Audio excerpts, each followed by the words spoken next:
ପିଲାମାନେ ଆଜି ଆମେ ପ୍ରଥମ ଶ୍ରେଣୀ ହସ ଖେଳ ବହିର ଦ୍ୱିତୀୟ ଭାଗର ପାଠ 15ରେ ଥିବା ଶଙ୍ଖି ବିଲେଇର ଶଙ୍ଖା ବିଷୟରେ ଗପଟି ଶୁଣିବା। ମାଙ୍କଡ଼ ଟଙ୍କା 20ଟି ଧରି ବଜାର ଗଲା। ଲଙ୍କା କିଣିଲା। ଦୋକାନରେ ପଙ୍ଖା ଘୁରୁଥିଲା। ଏତିକି ବେଳେ ଶଙ୍ଖି ବିଲେଇ ଛପି ଛପି ପଟେ ଶଙ୍ଖା ନେଇ ପଳାଇଲା। ମାଙ୍କଡ଼ ଶଙ୍ଖିର କାମ ଦେଖିଲା। ବାଉଳାରେ ନାଲି ଲଙ୍କାଟି ଚୋବାଇ ଦେଲା।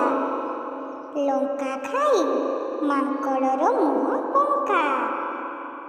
ଶଙ୍ଖି ବିଲେଇ ମାଙ୍କଡ଼ର ବଙ୍କା ମୁହଁ ଦେଖି ଫେଁ ହସିଦେଲା।